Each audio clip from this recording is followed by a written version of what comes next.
Hey, everybody. This is Teresa Kitchens, and I'm your host of the Power Women in Insurance podcast. This week, we have Dawnyel Smink, and she is amazing. If you have seen her, she's been on tons of different podcasts. She is the owner of Canyon Lands Insurance out of Arizona, but she also is the head of an amazing organization that brings markets to people called CLI. But wait, it gets better. She also is the coordinator of WIISE, women in insurance. My brain's not even working. She's got a workshop coming up here in Arizona for celebrating women in the insurance space and talking about so many things. We're going to talk about that. I'm going to just tell you a little bit about that, but she's going to tell you more. And then she even has a brand new podcast called Declaration of Independence podcast. So she is out there doing all the amazing things, influencing people, and really making a difference in our community. So Dawnyel, thank you so much for coming, and I appreciate you being on the podcast today. Yeah, thanks for having me. And actually, you inspired me to do the podcast. And so you're an inspiration for me. So thanks so much for being a trailblazer as a female, in that arena. Well, you are so kind, and I appreciate that so much. And I know we've had so many really good conversations, both online and in person, because we kind of run in a lot of the same circles. But one of the reasons that I reached out to you to be able to have you on this podcast is because you wrote a beautiful article about how to be able to encourage women to be able to really step into their power in the insurance industry. And I thought, you know what, that is exactly what we are trying to be able to accomplish here on this podcast, is that whatever women want to be able to do in the industry, whatever it is, whether or not it's with, the corporate side of the world, the agency side of the world, if it's in claims, if it's in finance, if it's in whatever it is, we want women to be able to step up and be able to achieve everything that they want for their career, for their families, for their agency, or for the company that they work for. And you wrote a beautiful article on that. So I wanted to start off with that a little bit. If you could tell us a little bit about you and why you're so passionate about this topic. Yeah, absolutely. I've been in the industry over 2 decades. I was captive before, went independent in 2004. I bought the group in 2008. And in 2016, we started WIISE, Women in Insurance Sharing Empowerment. And the goal was to have a group that involved men and women. And men have been a big part of my career, and I call them minifactors.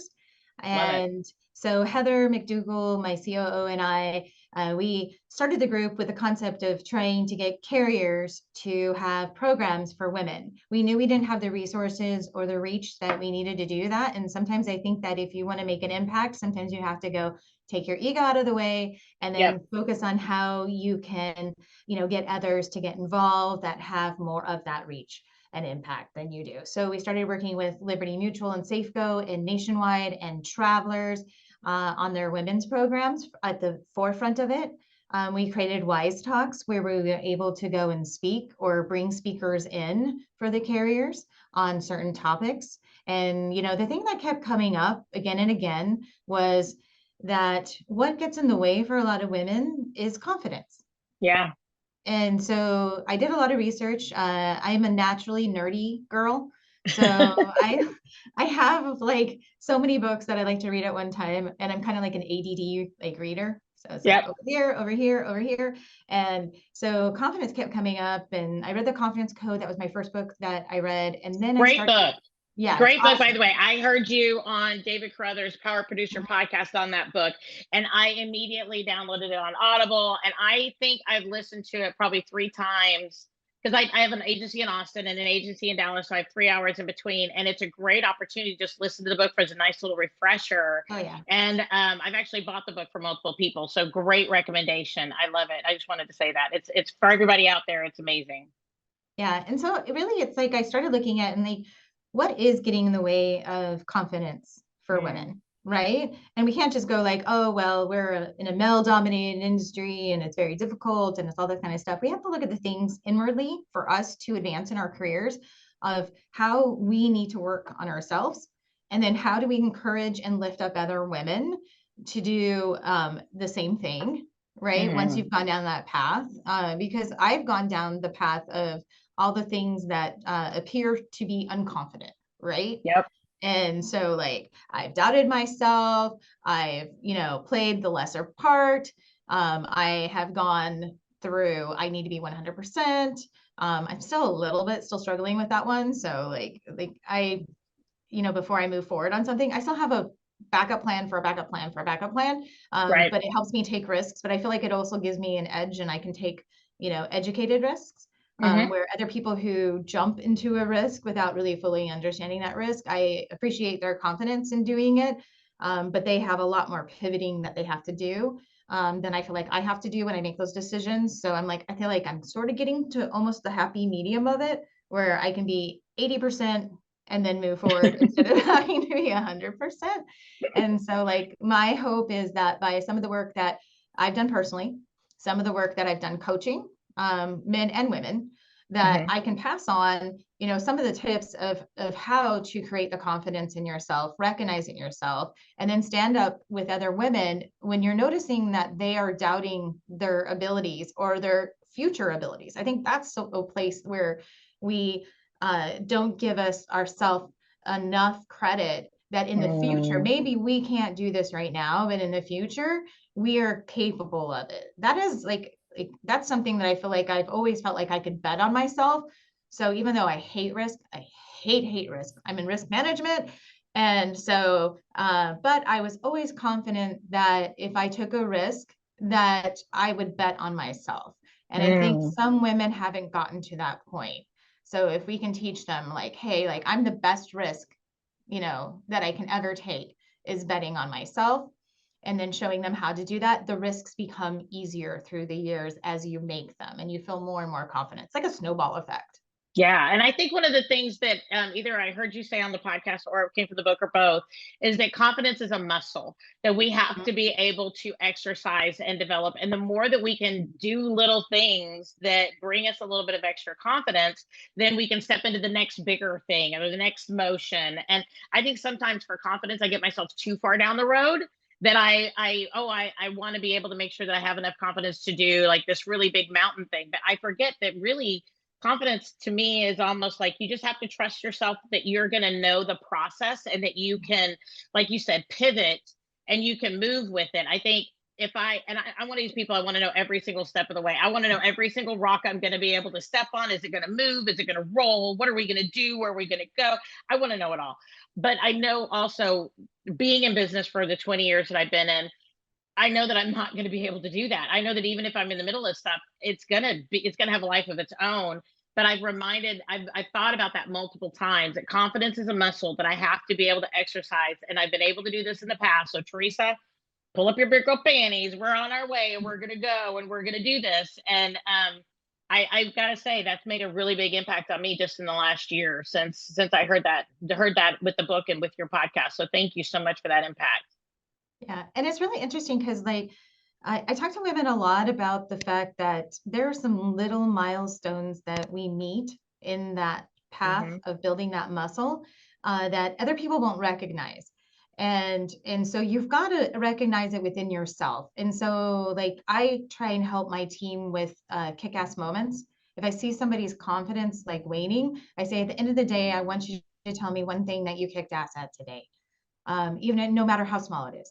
You know what I mean? Even if it's like I didn't tell somebody, that I was so angry at them, whatever it is. Like Hmm. even if it's Hmm. like something that's like you stopping a behavior that you want to make sure you have under control, right? So and then changing that habit. So I do that a lot with our team. And it was really interesting because yesterday we had our Arizona mastermind for our agencies here. And one of the gentlemen, I was talking with him, and he won't mind. He's like my brother, so I can put this out there. Um, you know, he was talking about like, he's like, well, I really hope, it made a difference for everybody because he was the guy that initiated it for us, right? And I said, you know what? It's really interesting. I work with women and trying to get them to recognize the small little steps that we take for confidence and that we've made a difference, right? But I think men struggle with it too because Hmm. he's like, I wasn't sure. And I said, I want you to take this with you today. And that, do you think that there was one person that was in that room that took something home with them? He's like, Mm. oh yeah, definitely, definitely. That's all that matters. So like I speak across the country, and sometimes I used to go, I don't know if I can do this, and there's doubtful and all that stuff. And that's all about my ego and it's all about the fear. But then I changed it and said, I am excited to share the message that I have to, Mm-hmm. give to the audience. And then I asked myself, was there one person in that room that connected with the message, that they took something from it, right? And usually they come and they tell you that, right? Let that validate you. It's Mm. enough. One person is enough. It doesn't have to be everybody, and not everybody's going to love you. And like women tend to be people pleasers. And so Yep. we will jump all over the fact of that one hater, Yep. and we will embrace that one hater. Well, just embrace that one person that you did the impact instead, and just make that Mm. shift. And I think it makes Yeah. it easier to take some risks and do stuff that is really, really scary if you embrace the one person on the positive side instead of embracing the one person on the negative side. Oh, 100%. 100%. I think it is kind of our nature to kind of look at the challenges a little bit more than the positive, but I would love to be able to take that and encourage everybody to really focus on, your wins, like what you said earlier, being able to ask your team, what is one thing today you did really well, or what did you win at today? One thing. And I love the fact then too, make sure that whenever you're working to be able to serve your community, that just the one person, right? Just the one person, and that's okay because that's why you're there.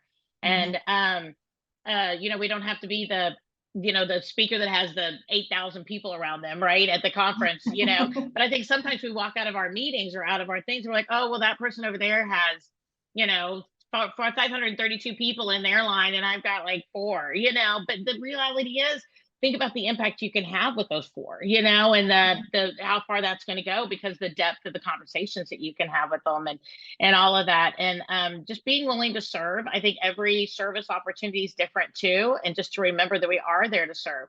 We might be, the one thing we say might be internalized by somebody, and they might really be triggered by it, like on the way home, and they start thinking about it. It's something that sometimes it needs to settle, sometimes it needs to mull, and it needs to Mhm. grow a little bit to really be that impact. And we can't always gauge it just from that moment, or even that afternoon, or even that week, because there's a lot of things that I don't share with people that they make an impact on me, and I probably should do more of that. But counting our wins, I really love that. I love how you talk about just really being positive and counting your wins on that.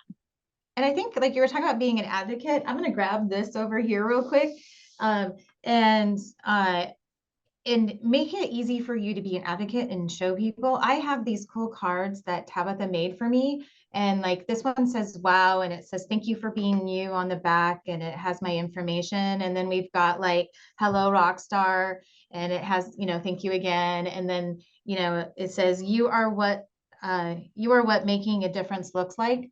So Oh, I I have love these that. next to, and there's like a whole bunch of different ones we picked. I have them next to me at my desk.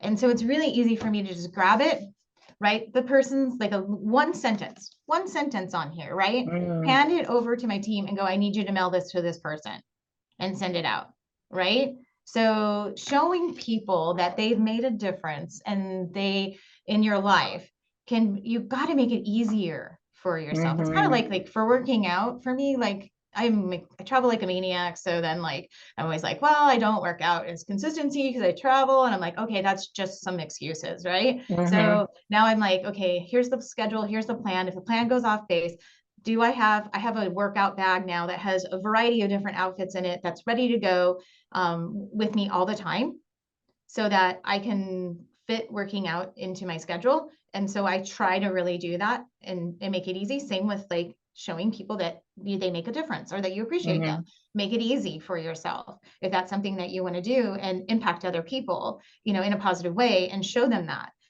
because it makes a huge difference. I know Yeah. when people send me things, or if they, take the time to send me an email and tell me how that impacted them.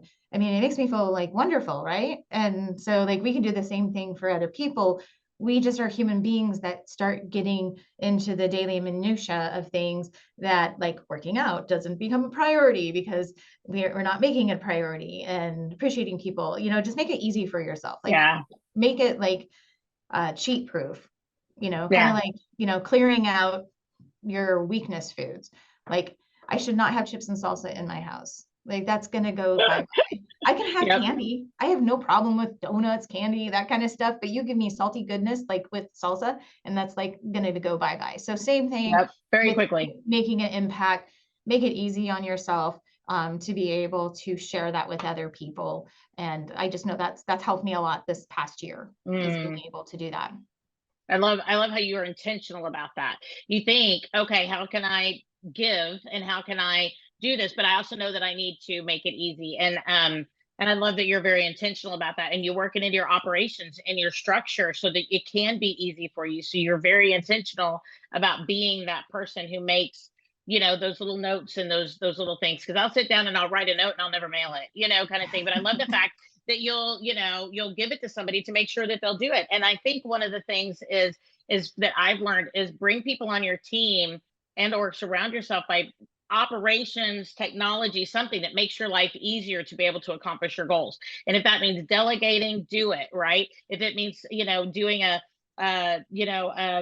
service that you can subscribe to that will allow you to be able to do whatever it is that you need to do, right? Whatever it is that makes it easy, because we need to be able to accomplish our goals, give back to our community, whatever that is, but then also make it easy, because if it's too hard, we just don't do it. Our lives Mhm. are too busy. Yeah, my executive assistant, her title is Ambassador of Appreciation. Oh, So I her like that. job is to make sure that we are, and including myself, that we are appreciating each other, that we're appreciating the people that we serve. And so that is integrated in what we do, right? So like that, in the last, 2 years since we created that position, it's really helped become a focus for us, not just me, but us as a team, and being Right. able to do that. So like, So what type that's of an been my impact dream. has that had for your team, being able to make that change and being able to have somebody specifically in that location? And I'm going to be super honest, that's just who I am. I am not a gift Mhm, person. I mhm, always appreciate when I get gifts. I love gifts. Like when people give me gifts, I'm always like, oh my gosh, you are so thoughtful. Because honestly, I'm just such a train. I get up in the morning, I'm like, boom, boom, boom, boom, boom, boom, boom. I will go until I fall over on the couch, and then I beg my husband to bring me water or a glass of wine, whatever the type of day is. But the reality is, until I just fall over, I go hard. And I don't, because gifts are not my love language. And I am a lot more, I'm not a big word of affirmation person either. mhm, Like if somebody says thank you, I generally go, oh, you're obligated to do that. Like, I don't know why, but in my mind, I don't give it the creed it really should give it. But when people are really authentic about saying, hey, thank you for this, this really impacted me. And it doesn't have to be anything that really touches me. mhm. It really, really does. But I love that you are so intentional about making that a role and a specific person who I'm sure that the gifts of appreciation, verbally, physical, those things are probably that person's passion, and you probably found just the right person to do that, and you found a way for you to make it easy for you guys to work together in that. But Mhm. what type of an impact have you already seen that make on your team and or your community?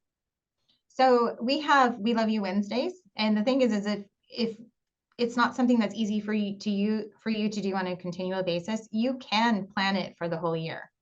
So we have one Okay. Wednesday a month that we pick that we're appreciating our team. And so there are various different types of things that we do. So some of them are really simple, like we just did St. Patrick's Day. So we Hmm. had a scratcher and it says, we're lucky to have you. And then one of our team members won $100. Oh, wow. Right? So that's fun. It kind of perks up the day, makes it different. So everything's really different. We have with our team, we have give to get. So if they are volunteering, whether with us on the things that we do as an organization, or if they volunteer on their own, the hours that they volunteer, they get to have those hours off anytime that they would like to. Oh, nice. Yeah, so we have that, and that's about appreciating our community and getting out there, but also understanding, that we're gonna support them in that. So that's been a part of what we do. For our clients, we have we focus on Thanksgiving instead of Christmas, Right. because not everybody celebrates Christmas. Yep. And so everyone can celebrate being thankful. Mhm. And so we're not necessarily celebrating the whole traditional what is Thanksgiving thing. We're celebrating Right. the concept of being thankful. And so we Right. pick, we appreciate our top clients and then we send them something special. So it's Mm. not all our clients, but then we do send out like a fun little thing to them that shows them that we appreciate, all our clients. So we do that. And the same with like our agencies, we'll send them something.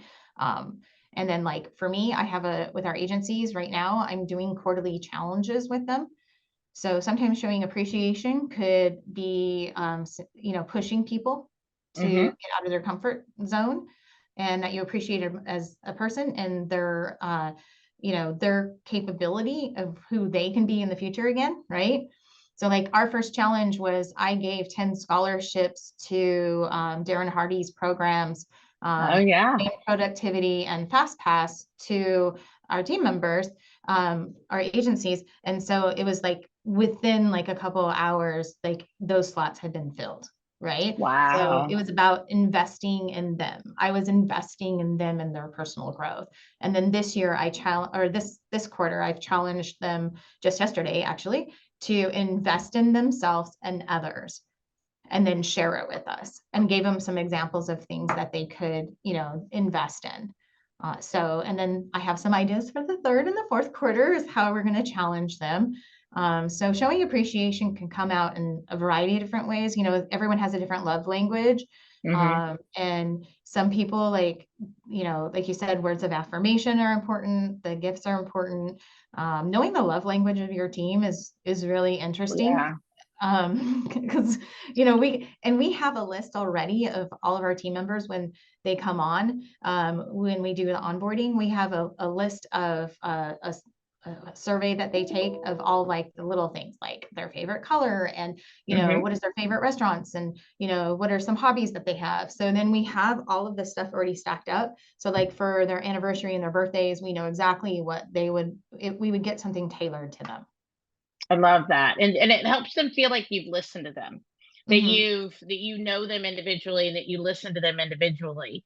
And I think that's really important for connecting with people, because people want to be seen, known and heard, right? They want to be seen and they want to be acknowledged as an individual in our team. So I think sometimes it's always really good to be able to do kind of a blanket gift to your entire team, but it's also super impactful to be able to make an individual contribution that really says, I know you and I see you. And I love that you guys have that favorite things document, or so that you can pull that out to be able to really not only do the big things or the group incentives, but then also be able to do really personal types of touches as well. Yeah, and I was recently listening to Brene Brown's Ah, podcast, love and her. she had like Simon Sinek on it, and they were talking about belonging. Mm, With us being so connected through technology now, there is still that sense of belonging that is needed. hmm. And so we can do it through technology, but person to person is most effective. And so it's like, how do you truly connect with people? Right? Like we were talking about going, deep and having those four people that you connected if you spoke, and the other person has this really long line. Well, I would rather have the four and go deep and know that Yeah. connection that I'm having is sincere, it is real, it is impactful, than having a whole bunch of it wide and people being more fan base. And so Hmm. right now that sense of belonging is being watered down because we are trying to go so wide with things that we forget that it's more important for our souls and our sense of belonging to go deep. And so like Hmm. I'm trying to like really focus on like if I choose to connect with you and you're like one of my peeps, right? And like soul to soul, I'm like, let's go deep. Like I don't Hmm. need to go wide. Like a lot of people like, oh, everybody, you have so many friends. And honestly, I have a lot of people that are not friends, but I do have a lot more friends probably than most people. I definitely have more friends than my husband. He would tell you that for sure. Um, but but make sure if you do meet somebody that is just, a colleague or, somebody that you just know lightly, but then you want to go deeper with them, choose to go deeper with them, make it Mm-hmm. a priority, and figure out how to make it easy for you to make a priority. So mine is that I use technology to help me. I have a system, Basecamp, that I have people in it. And I am able to say, my friend Lynn is in that, and I want to have lunch with her at least once a month. And so I have it in there so I can make sure I'm scheduling it, or Danny's scheduling it for me, and then I am being a good friend. It looks really weird to the outside world sometimes because like all of my friendships are like they're in a system and I put notes in there so I don't forget the things that are really important about them right now, but also Mm-hmm. things that are coming up, Yeah. right? So I can recognize it. And it's not that I don't listen when I do it, and it may occur to me later. But if you really want to go deep with people, then really listen, Mm-hmm. take some notes. It's okay to take some notes because we have so much going on. Our heads are filled with so much stuff that it's Yes. hard to, it's not that you don't care, is that it just doesn't become a focus. And Mm-hmm. so like I'm really like, how does going deep look like? Right. Mm-hmm. And going deep sometimes looks really nerdy and it looks very like unemotional. Sometimes it just does.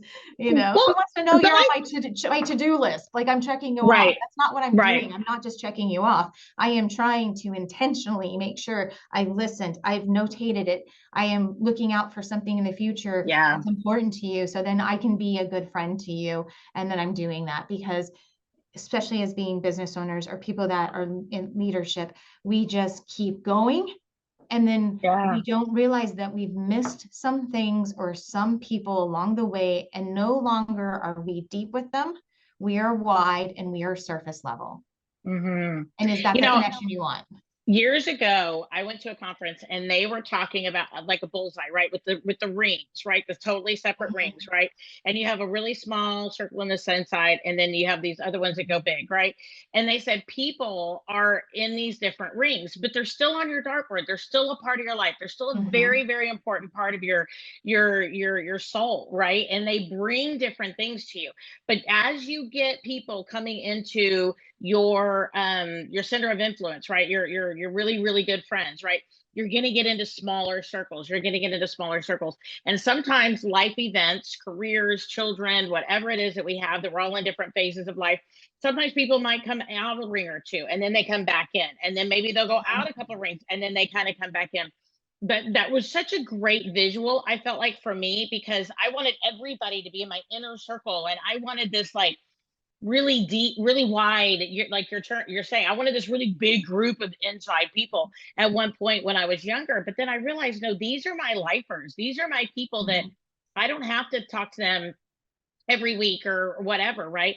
And I love that visual, though, that there are just certain people and certain rings, and that's okay. That's really good where they're at, and that they may come in and they may go out, and mhm, that is a very healthy thing. And there may be other people that come in for a season and then they come out, but that there are other people that are just there, right? And they're there. And I love that you have been intentional, because those people that are your people that are get smaller into your inner circles, they know your life, they know your speed, they know your team, they know your intentionality, and they can appreciate that, right? I mean, if they can't appreciate that you went out of your way to actually create the concept, that you want to be really present for them and be there for them and love on them, then those are your people, because they appreciate that about you. If they don't appreciate that or whatever, then maybe they're on your outside circle, right? They're people maybe that don't know you as well. And I think we need to give permission for people to say, hey, I need to love on people the way that is best for how we love on each other, based on our own personalities and how that kind of mixes. And if people don't love it, that's okay.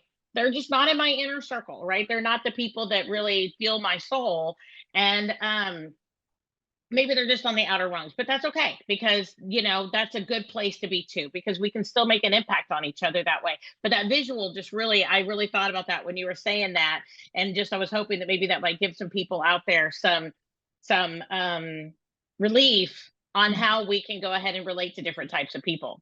Yeah, no, I love that visual. And part of it is that once I systemized it for me, so I could focus on the people that I wanted to focus on, it it became like there was really interesting reactions with some people. They're like, oh, you're doing it because you're so busy. And then that's why I don't call you.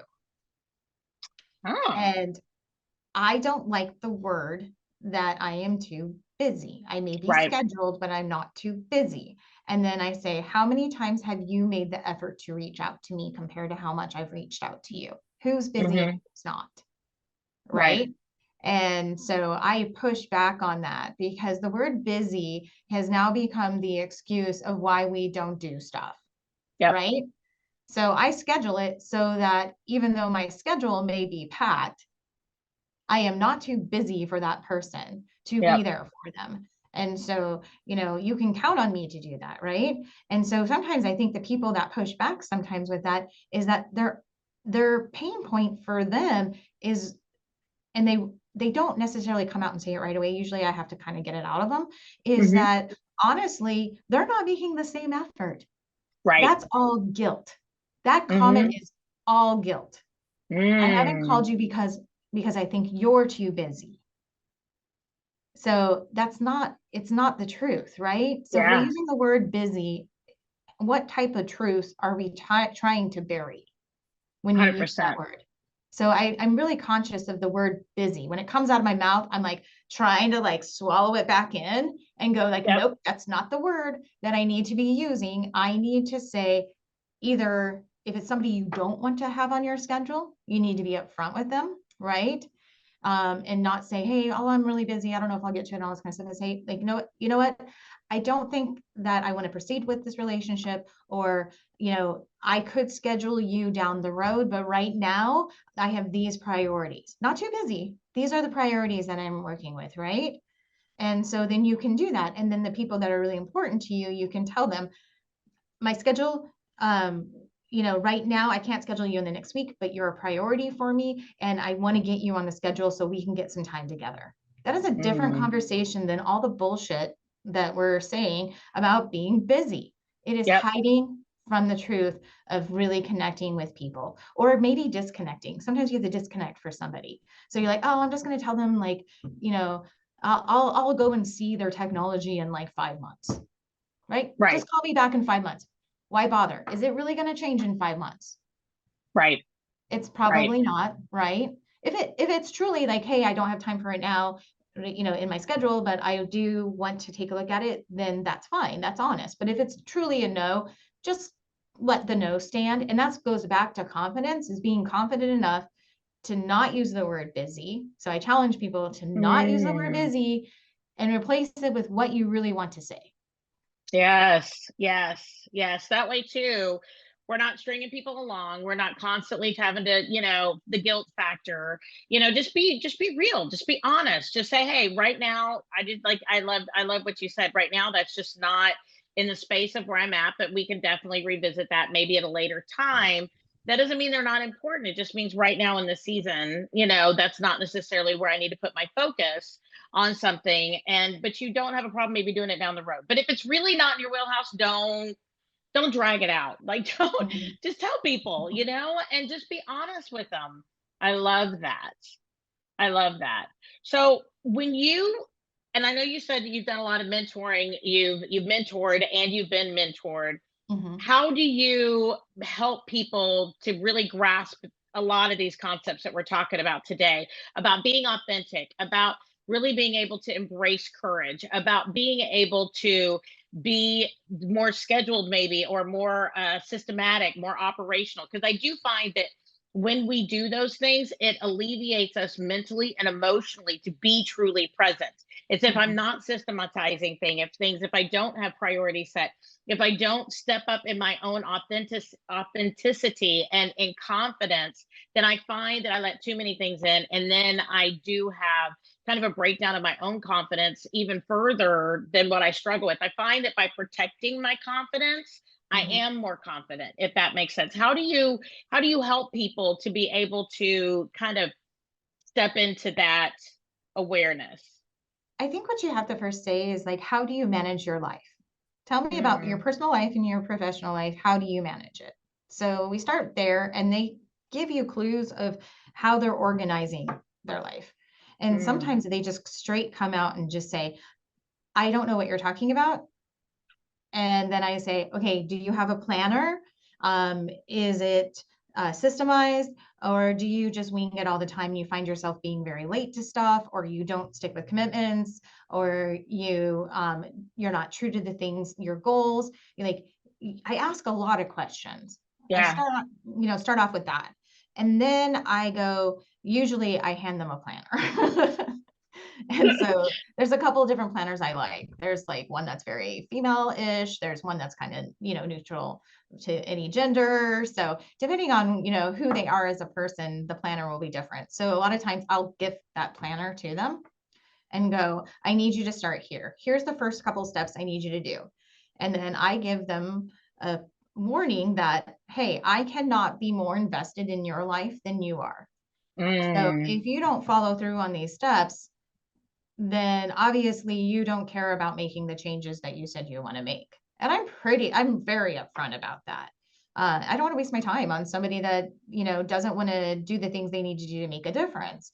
Yep. And I don't want to do it with somebody that's fighting me either. Right. It's like, it doesn't make any sense. Like, I'm going to go invest in those that are investable. Right. Yep. And so I just tell them, like, I give them one chance if they don't follow through on this stuff. And then I go, are you investable or not investable? Because I'm I love investing, that. you are not. Yep. And just be very, very clear with them. And it's really easy if they're like, well, no, they do all the excuses. And I said, okay, so if you want to hang with those excuses, you are not investable. But how many times are people really clear and really firm on that when they're doing mentoring? They're like, oh, I'll give you a break and I'll do all that stuff. My time is worth more than your bullshit. Yep. So, and your excuses. Because if I owe somebody something, I'm going to make sure I get that done. Yeah. If it truly matters, like, for what I need to do, right? And especially if I'm making an investment on myself, like, and somebody else's too, like, I'm not going to waste their time. But I think too, being honest with them says, hey, we're going to be honest with each other, right? This is not a smoke and mirrors, I mean, this is, like you said, you're investing your time. You expect them to invest theirs, and you expect for you guys to both come to the table. This is not a situation where I need to go babysit you and pull out of you what you're not willing to be able to bring out in yourself. Right. And I think that's fair. And to everybody out there who is looking for a mentor, wants a mentor, those types of things, make sure that we understand the amount of time and the amount of attention and presentness that this person is bringing to the table, and honor the things that they're not doing right now so they can focus on you and be able to help us level up as individuals. And I think that's what creates a great mentor relationship on both sides. That's when people want to mentor.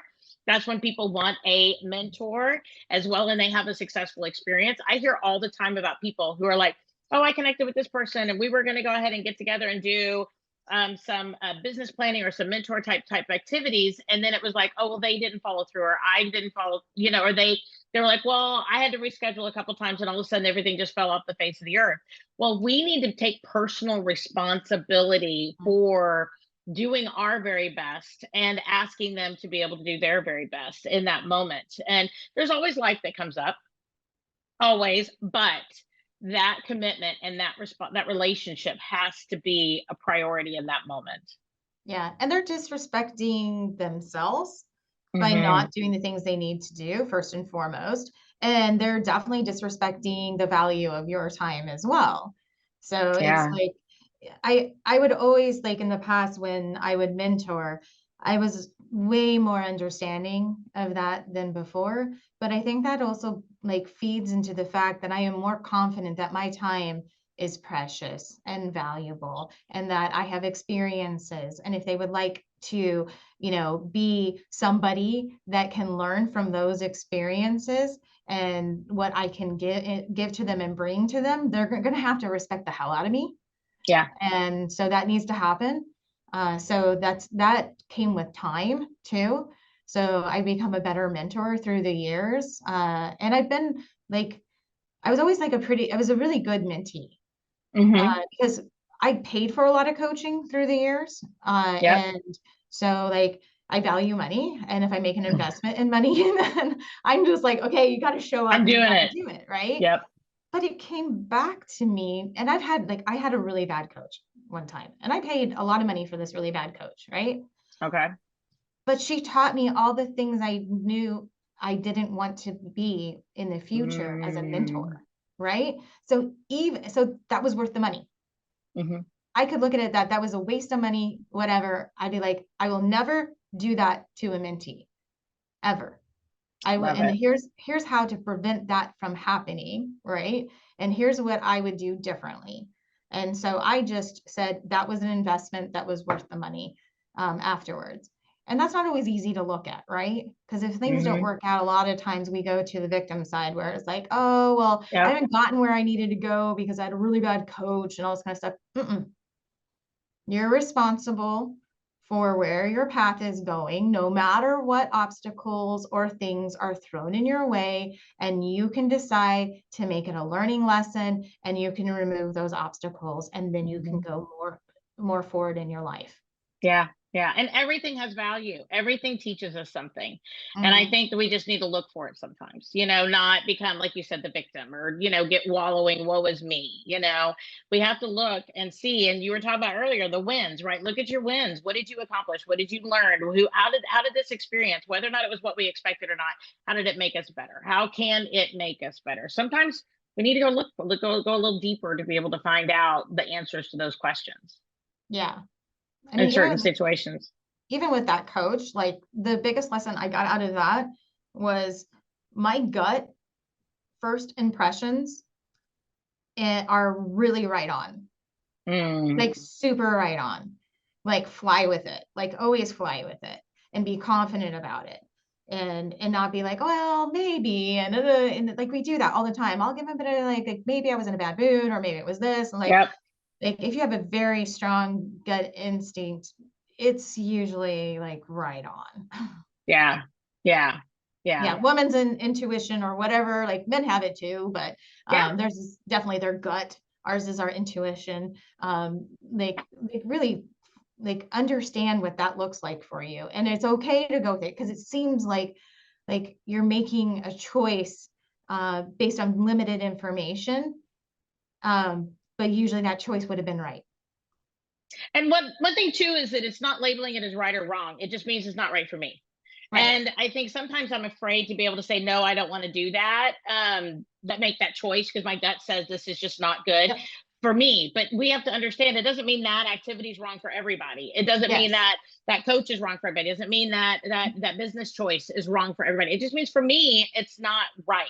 So Yes. by going with our intuition or our gut, we need to understand that we have certain leanings that of what we want out of life, out of our team, out of our careers, and we need to follow those because that is our individual path that we are supposed to be able to occupy. And it doesn't mean other people's paths are wrong or different because they chose to do whatever that is, right? It might be a very successful situation, very successful company, very successful mentor, very successful whatever it might be.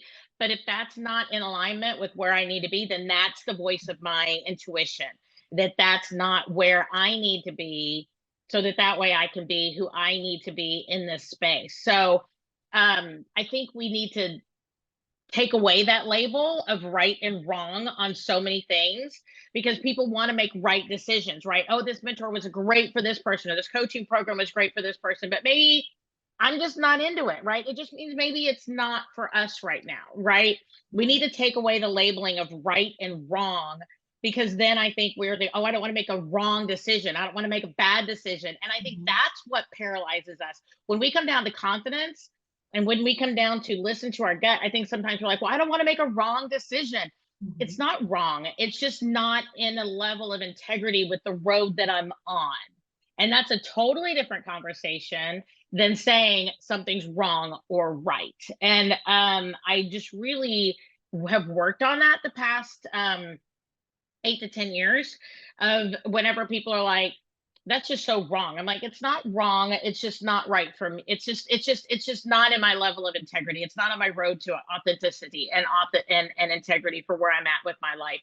So I love the fact that you're really open about that and that you're Mhm. really intentional on being able to say right now, right here, this is not where I need to be if it's not working out. But yet at the same point, you're saying I'm worth it, and my time is worth it, my resources are worth it, because where I'm going with my gut and with my intuition tells me that where I need to be is here, and to be able to follow that. I think that's so much a part of confidence, is Mhm. listening to that gut, to that intuition, so that you stay on that path of authenticity.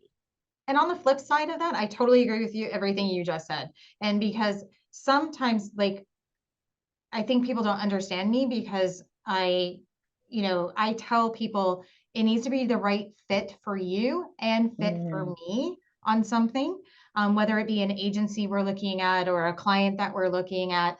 And sometimes our confidence is hurt because somebody says this isn't working for me, which means you're not working for me, right? But hmm it's just not the right fit for them. But that's right. okay. So then what you have to do on the flip side is not take it personal if somebody says that you are not the right fit for them. I never take it personally if an agency is like, I don't think that's CLI is the right fit for us. You know what I mean? Like Right. I'm totally fine with it. I'm like, I want you to be in a good place. And I know you would want, and I always just say out there that that I let people have the intentions of good, right? And hmm so I say, I know you would want the same for me. hmm And so but we get so butthurt because we feel rejected, right? So true. And So but we're not true. being rejected. We're just somebody's just like it just doesn't it's not the right fit. It doesn't mean that you're wrong for everything that you've done ever in your life. I mean, how many times like have we shamed ourselves and told ourselves like, well, they rejected me, so now I'm this. These are all the million Yep. things that are wrong with me now because this one person decided I wasn't the right fit for whatever it was, as Yep. simple as it can be. A client that just said, I think this isn't the right fit for me, and they reject you, as their agent. I mean, we Mm, take it so personally. Um, we my do. first, my first male manager taught me like a great lesson. I did not like him when he said it, Right. and I But it don't think pushed he you. meant, yeah, I don't think he meant it the way that I take it now, which is he Okay. said when I asked him why there was so much turnover, he said, "Some will, some won't. Who cares? Who's next?" So Ooh. I was like, oh, awesome. So I'm disposable. Like that's how I took it in the beginning, right? So Yeah. as I grew, that little voice of that sentence kept going in my head. And then I was like, some will understand me, some won't. Who cares? And who's next? And I started putting it Mm, into context of not feeling rejected. So I took something initially, which was something I felt very rejected by, right? yep. And Yep. then twisted it into a mantra I could say in my head that I could understand and honor what was the right fit for somebody else. I love that. I love that.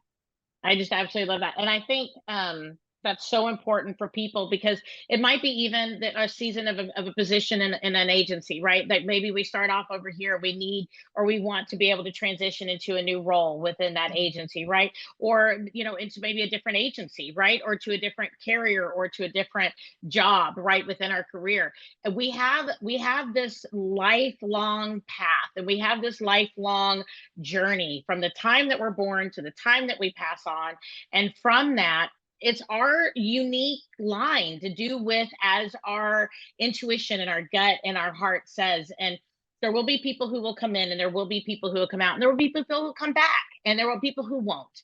And I love that you are taking so many things and making them so positive, not only for you, but for the people around you, to be able to encourage other people, again, not in a right versus wrong manner, but in a what's best for me manner, so that other people can also stand in that same integrity and say what's best for them.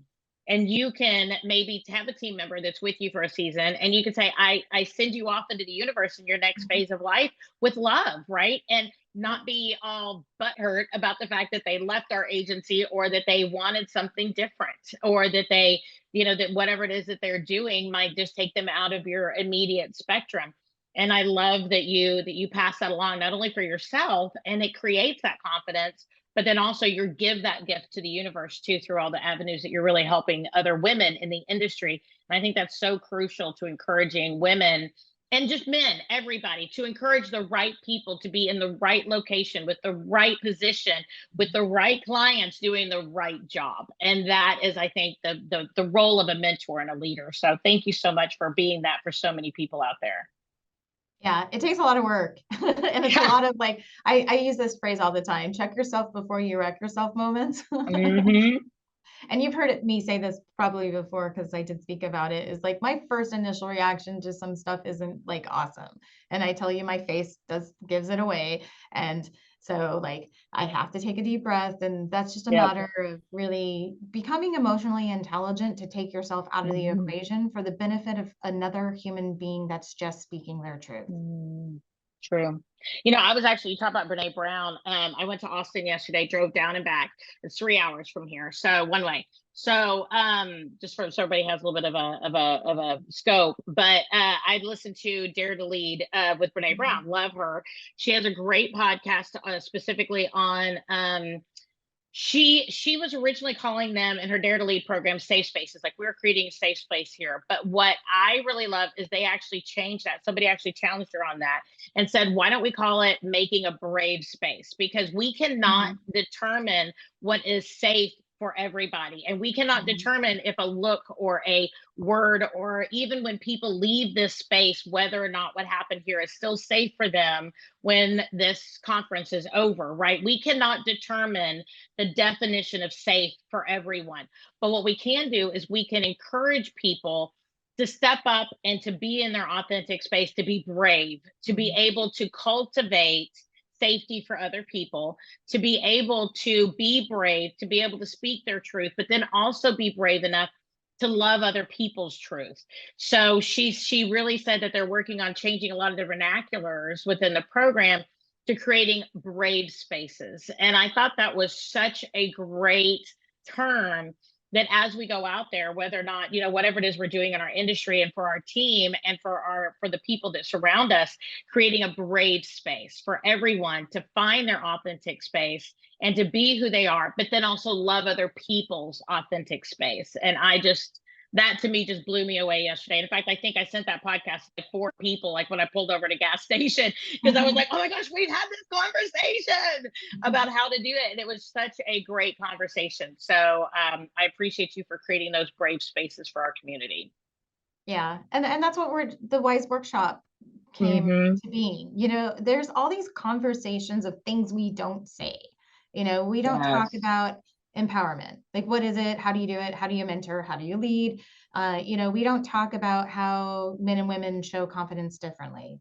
You know, we Mm-hmm. don't talk about mental well-being in the workplace. Do you have a dashboard that can show you, you know, how you're doing or how somebody else is doing, and recognize it when your engine of a person is about to completely explode, right? Mm-hmm. And we don't talk about how to have the right conversations at the right time. And so we created this to have that brave place to talk about it and be able to do it. And when I first started it, and brought it to Heather and said, I think it's time for us to do this, I was like, okay, I'm giving us like less than 4 months to put this thing together.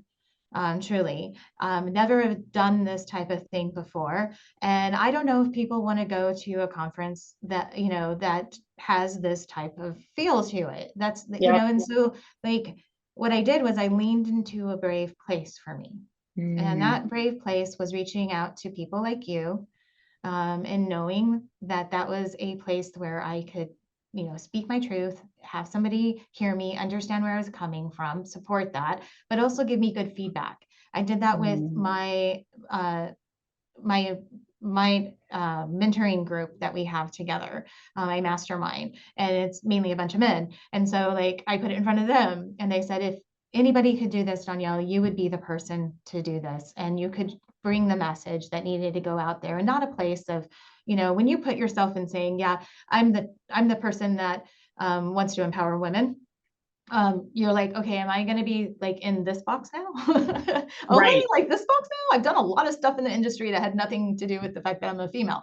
So, you know, you just like, you have to go to a brave place. So I love that you said Mhm. that, because for me, it was, I looked at it as a place of people who would give me confidence, but also Mhm. challenge me. And that's Mhm. awesome that you put some words together to what it was that I was trying to do. Is I was trying to find my brave places where I can, feel confident, but feel challenged at the same time. I love it. So, okay, so you do have the Facebook group, which Mhm. is WIISE. I want to make sure that people can go and check that on out and be able to look that up. It's women in insurance supporting each other, correct? Sharing empowerment. Sharing empowerment. So I know sorry. it's a lot of Yes. words. And it works great, but it's WIISE. So I want to make sure people can Yep. look it up that way, as well as the fact that you have a website. You also have a WISE workshop coming up here a little bit. I don't know if we're going to get this out in time. Obviously, I think it's like in 2 weeks, so it's like super fast. It's not, but hopefully, this is obviously something that will be a reoccurring event for people to be able to look up and give us a 2-minute synopsis on what you guys are focusing on for that workshop. It is a place, now a brave place, that men and women can come together and they can speak about the things we don't talk about. I mean, the Mhm. subjects that I talked about empowerment, about leadership, and seeing examples. We're going to have wise women giving quotes that really speak to them and how it has guided their careers for them to take the risks that they've taken. And we're going to have, experts in mental well-being are going to be there too. And so we want to have like I said, it's so important to talk. And we're not really talking authentically. You can go back to the word busy, right? Right. That's a cover for not really speaking our truth. Like, find those words where you're finding that you're not speaking your truth. And that's where I'm pushing people, and Heather's, pushing people to really connect with people. We are Mm, searching for connection and belonging, but we are doing it with all of the wrong words, and we are doing it without really going deep. mhm, mhm. I totally agree. And you also have coming up here, you're starting today your newest project. Tell us a little bit about that as well. Yeah, so the Declaration of Independent podcast, we are going to give a voice to making the independent channel the dominant channel. So my first guest is Tyler Asher, because I really feel like Safeco and Liberty really put it out there that they were going to be the carrier for the independent agency. And I really Mhm. wanted to get the backstory of what that really looked like, and what they were doing and how that came about. That is awesome. Well, I'm super excited to see where that's going to go as well, because I love, of course, we kind of talked about it before. We all get excited about going in the independent industry if people go that direction because they think choices, choices, choices. But then sometimes it gets so overwhelming. And sometimes we need to really kind of remind ourselves and see the beauty in the options of the choice, not sometimes the overwhelmness of the options and the choice. So I love all of that. So, and if people want to reach on out to you, how can they reach out to you so that they can connect with you most effectively? Yeah, the easiest way is actually on my website. It's dawnyelsmink.com. My first name is very hard to spell, so it's DAWNYEL and then SMINK.com. It'll connect you to the books I've written, the groups that we have put together, and some of our resources too. I love it. I love it. Well, Danya, you have been amazing. And I always love talking to you. You're such a great amount of information, but so authentic and so personable all at the same time. So thank you so much for taking the time out of your schedule to be able to come and help to be able to spread so much love and wisdom to so many people out there. So I'm excited, and I can't wait to, I know we've had you on before, so people go check out. I think we had her on like a year and a half, 2 years ago. Mm-hmm. Maybe was it that long ago? It could And have it been. has been a bit. And we were just saying, I think the podcast has been around 3 years now. And I'm like, oh my gosh, it doesn't feel like 3 years, but time flies when you're having fun. So we've already talked about so many different topics. I would love to be able to delve even further in. So we need to put another one on the calendar. And I would love to be able to talk too about maybe even a recap of how some of these things are really evolving for you with the WISE program, the workshop, and some of the cool things that you're seeing out there in the industry. So we're gonna have you back on. I love it. I love it because you're just amazing. So thank you so much for all you're doing. Yeah, thank you so much for being a trailblazer, as a agency in our industry, but especially for women, and just a great example. I am always, like I said, I was inspired by you to do this podcast that I'm doing. So we definitely, it'd be kind of cool. Maybe we continue the conversation over on that side too, and talk I love about, it. declaring our independence as women and I some of love the it. things both of us have done. So that would I love that be idea. a lot of fun too. And so I just really appreciate the opportunity to always talk with you. I always learn a ton, and I could talk to you for like days and days. You're one of I those know. people. I know. I'm sitting here looking at the clock going, I'm sure she has another appointment, but I just have so much else I want to talk about. So I have to curb myself and I have to keep myself, in a good place so that way I don't monopolize your day. Because I'm like, I'm sure she has other things she needs to be doing. But I really appreciate you. And everybody, make sure that you check out our original version of our original conversation that we had two years ago or so with Dawnyel, and all the amazing women that we do talk to every single week, because we talk to another woman every single week of the year. And we have some amazing series out there about books. Right now, we just actually wrapped up a series about overcoming under earning. We've talked about some great Brene Brown books. We've also talked about the confidence code in multiple different venues. We might actually do a specific episode on that now that I'm thinking about it, because being able to level yourself up with your career, who we are, being able to find your authentic voice is exactly what we're all about here at the Power of Women in Insurance podcast. So everybody, check us out, give us a review online. It helps us to connect with more women. Share this episode so that way we can get the message out, and everybody will talk to you next week. Everybody have a great week.